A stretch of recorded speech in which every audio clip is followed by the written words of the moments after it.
The threats to Israel start close to home, but they do not end there. Syria continues its support for terror and meddling in Lebanon. And Syria has taken dangerous steps in pursuit of weapons of mass destruction, which is why Israeli action was entirely justified to end that threat.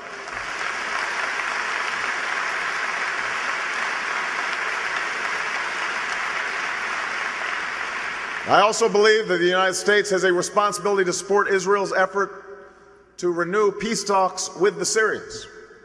We must never force Israel to the negotiating table.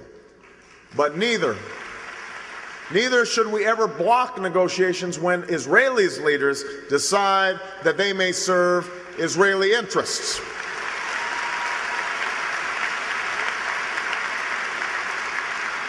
As president, I will do whatever I can to help Israel succeed in these negotiations. And success will require the full enforcement of Security Council Resolution 1701 in Lebanon and a stop to Syria's support for terror. It is time for this reckless behavior to come to an end.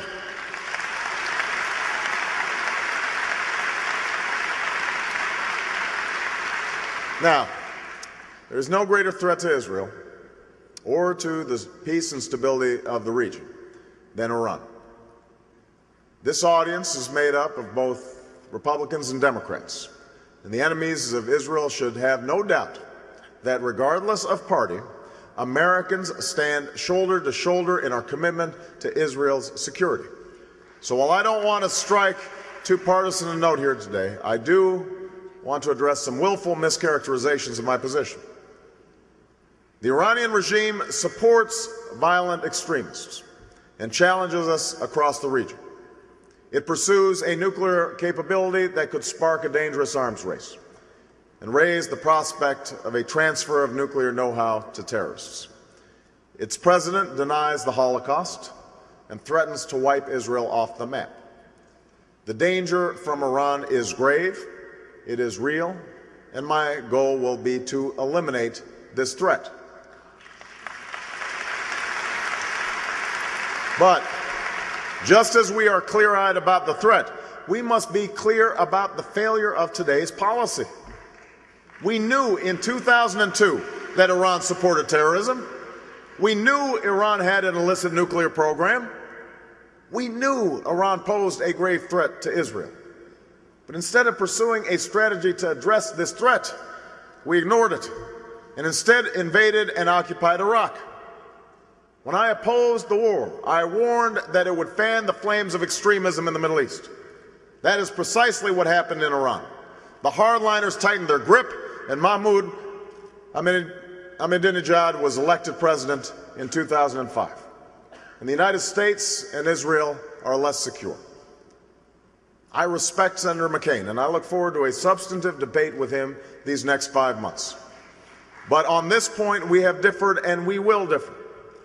Senator McCain refuses to understand or acknowledge the failure of the policy he would continue.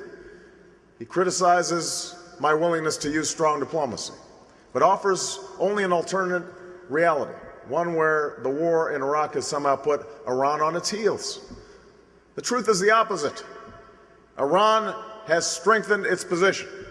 Iran is now enriching uranium, and it has reportedly stockpiled 150 kilos of low-enriched uranium. Its support for terrorism and threats towards Israel have increased. Those are the facts, and they cannot be denied. And I refuse to continue a policy that has made the United States and Israel less secure.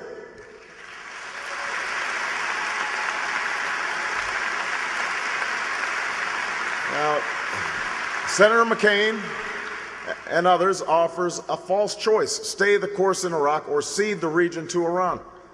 I reject this logic because there is a better way.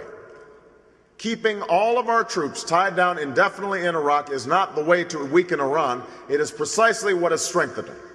It is a policy for staying, not a policy for victory.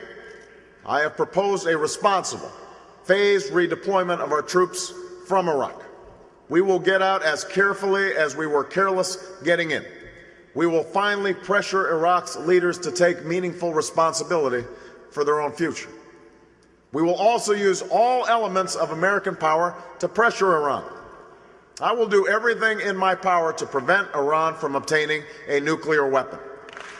Everything in my power to prevent Iran from obtaining a nuclear weapon. Everything.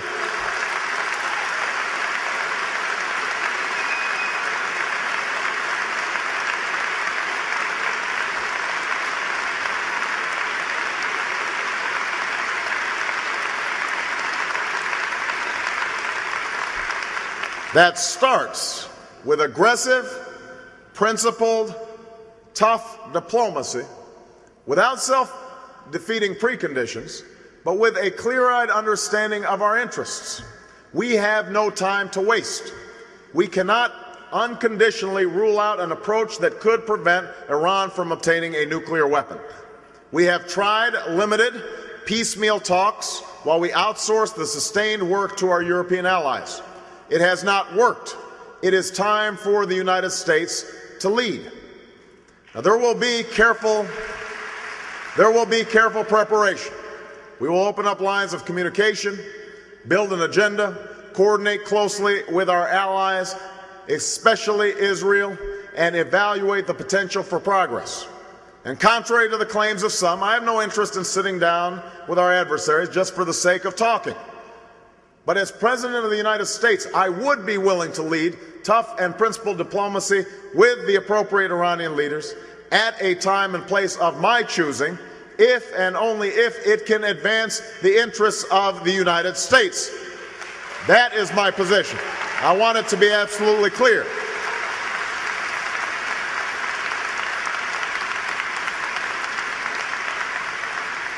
Only recently have some come to think that diplomacy by definition cannot be tough. They forget the example of Truman and Kennedy and Reagan. These presidents understood that diplomacy backed by real leverage was a fundamental tool of statecraft.